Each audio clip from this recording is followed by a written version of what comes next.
नमस्कार, मैं हूं आपके साथ प्रिया सिन्हा। हमारे खास प्रोग्राम क्या कहते हैं नरेंद्र मोदी में आज आपको सुनवाएंगे पीएम मोदी का वो ऐतिहासिक भाषण जो उन्होंने 24 सितंबर 2011 को गुजरात के अहमदाबाद में दिया।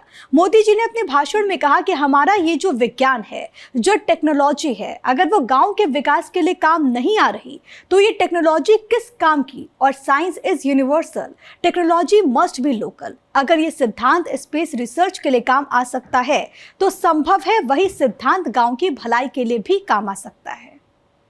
मानव संस्कृति के विकास की ओर अगर हम देखते हैं तो एक बहुत बड़ा लंबा कालखंड शायद मानव संस्कृति के विकास का ऐसा रहा है जिसके मूल में त्याग, तपस्या, जीवन के सत्य को खोजने के लिए जीवन को खपा देना,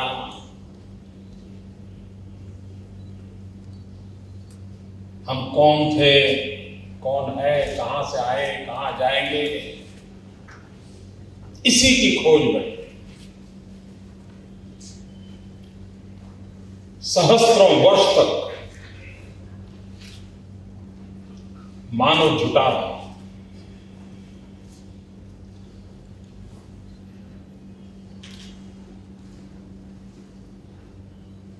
प्राकृतिक विशेषताओं को समझने के लिए अपने आप को खपाता रहा। ब्रह्मांड को समझने के लिए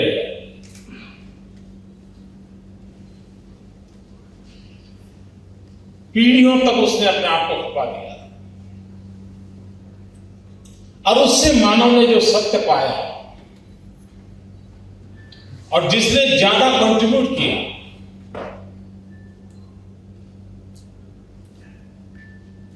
वे महान माने गए, प्रेरक माने गए। वो समाज, वो संस्कृति, वो व्यक्ति दुनिया के लिए आदर्श के रूप में प्रस्थापित हुए। दूसरा एक कालखंड ऐसा है कि जिसमें मानव सांस्कृतिक विकास में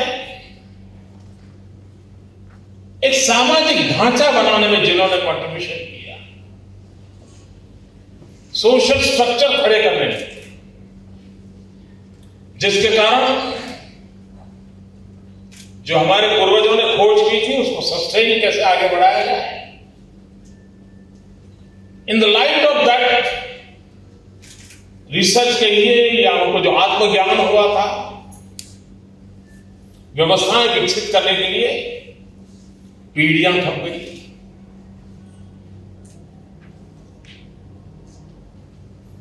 कालक्रम चलते उसमें कुछ विकृतियां आई होगी, कुछ चीजें कालबाह्य हो गई होगी, लेकिन उसी ढांचे के तहत एक ऑटो पायलट व्यवस्थाएं समाज जीवन में निर्माण होगी, जो बुराइयों को छोड़ते हुए अच्छाइयों को कालानुकाल परिवर्तन करते हुए आगे बढ़ती जाएगी। उसके बाद और एक कालखंड आया, जिस कालखंड में मनुष्य गति चाहता था, मनुष्य प्रगति चाहता था, ईश्वर तक जो भी उसके पास है उसमें कुछ जोड़ना चाहता था और उसने उसको टेक्नोलॉजी की ओर प्रेरित किया। वो नए नए साधनों को जोड़ने लगा, खोजने लगा और विकास की अवधारणा में टेक्नोलॉजी ने एक बहुत बड़ा स्थान ले लिया।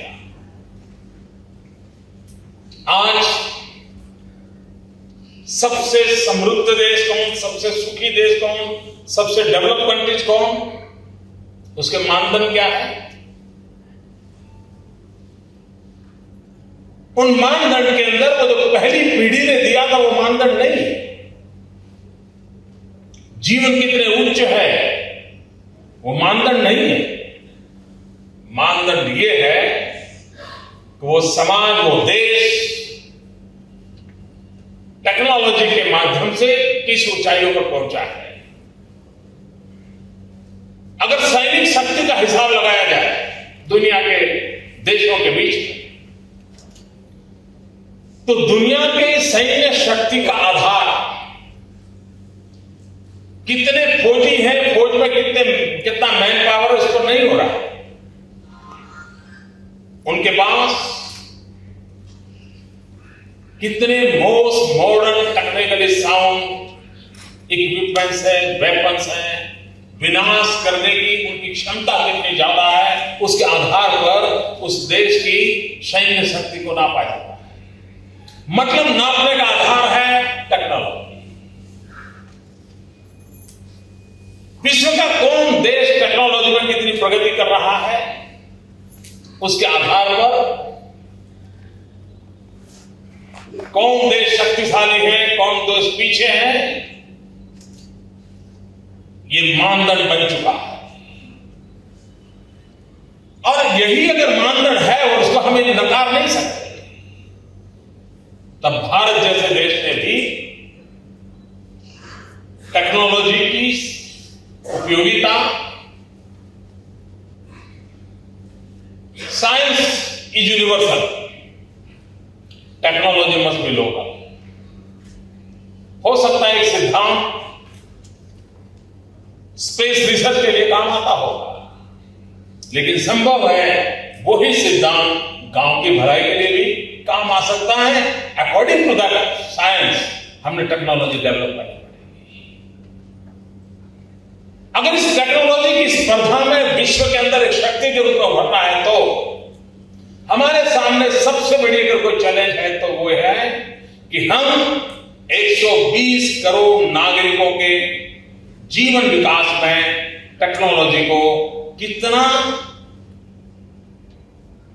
उसकी आवश्यकता के अनुसार मोड़ सकते हैं, उसको विकास कर सकते हैं। और इस प्रकार के समारोह के माध्यम से अगर भारत गांव का देश है, भारत कृषि प्रधान देश है, तो क्या हमारी इस टेक्नोलॉजी का उपयोग गांव गरीब किसान के लिए काम आ सकता है और आ सकता है।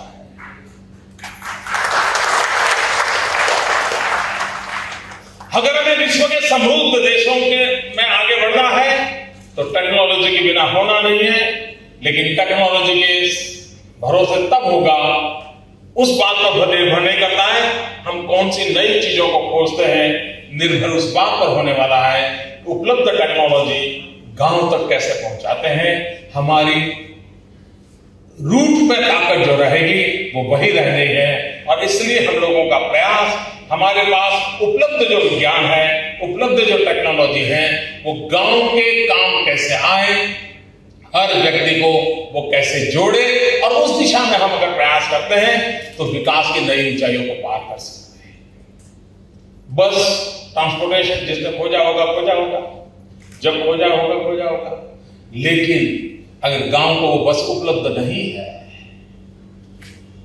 तो आपका ये खोज किस काम की? मैंने बस का उदाहरण बहुत सिंपल इसलिए दिया कि तुरंत पता चलता हाँ यार टेक्नोलॉजी है, बस है, सब है। गांव में तो बस है नहीं, तो उस गांव के विकास का क्या लेना है? और इसलिए टेक्नोलॉजी हम वहां तक जितना जल्द ले जाए और उसकी ताकत बहुत बढ़ती है, बहुत परिवर्तन आता है। अब हमने एक छोटा सा प्रयोग किया, हम लोग टेलीमेडिसिन से तो परिचित हैं। अब टेलीमेडिसिन के मूल में यही तो टेक्नोलॉजी है, अपनी कम्युनिकेशन टेक्नोलॉजी भी है, इंफॉर्मेशन टेक्नोलॉजी भी है। हम कृषि महोत्सव करते हैं, हम एग्रीकल्चर साइंटिस्टों को प्रार्थना करते हैं कि इस समय आप हमारे साथ गांव चलिए, और लैब से साइंटिस्ट निकल कर लैंड पे आते हैं, खेत में आते हैं, किसानों से बात करते हैं। ये हमने प्रयास किया। धीरे धीरे हमारे एग्रीकल्चर यूनिवर्सिटी आज किसानों को अपनी लगने लगी। वरना आप कहीं पर भी जाइए, एग्रीकल्चर इसको मालूम ही नहीं है कि कृषि यूनिवर्सिटी उसकी अमानत है, उसको पता ही नहीं है। वो मानता है वो बच्चों को पढ़ने के लिए जगह है। नहीं, तुम्हारी समस्याओं का समाधान एग्रीकल्चर यूनिवर्सिटी के साइंटिस्टों से मार्गदर्शन मिल सकता है। फिर हमने एक छोटी सी व्यवस्था की, साइंटिस्टों के साथ अपनी बात पहुंचाने के लिए व्यवस्था बनाई। और आज मेरे यहां गांव का किसान भी अपने पौधे पर अगर कोई रंग बदल गया है, कोई डिसीज आया है, उसको लगता है, तो मोबाइल फोन से उसका फोटो निकालता है और एमएमएस माध्यम से वो साइंटिस्ट को भेज देता है। और जो टेलीमेडिसिन के लिए इतनी बड़ी बड़ी फर्म काम करती हैं, मेरा किसान आराम से वो काम कर लेता है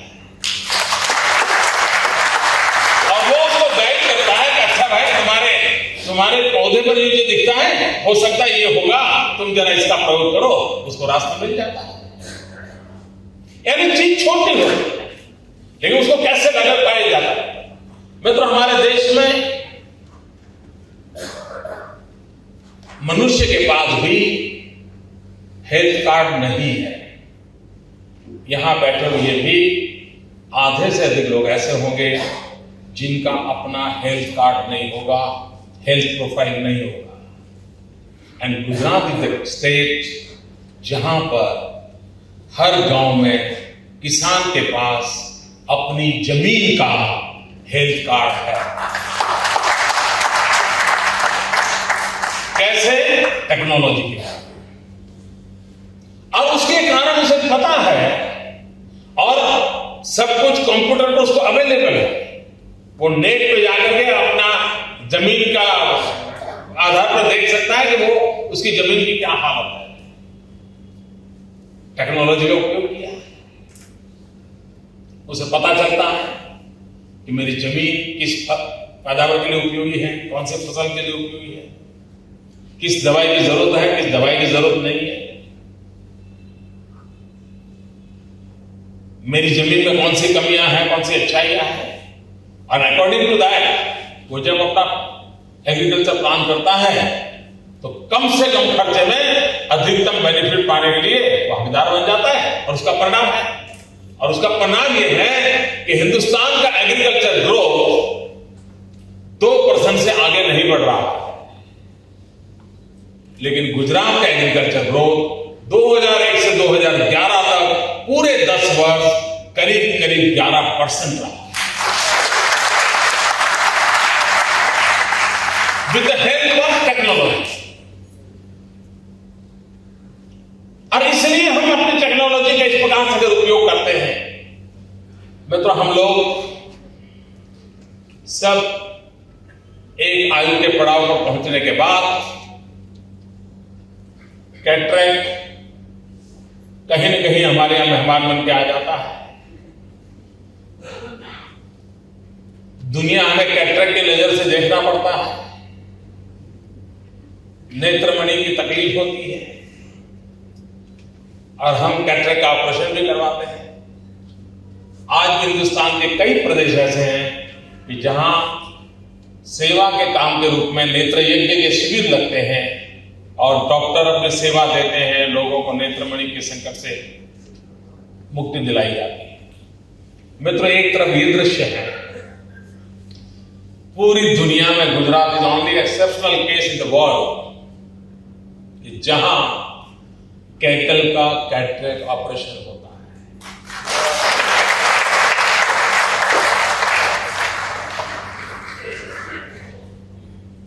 टेक्नोलॉजी थी, कैटरेक्ट का ऑपरेशन होता है, कैटरेक्ट कैसे होता है सब पता डॉक्टर को चलता था, लेकिन किसी को ध्यान नहीं आया कैटल में भी जीव होता है।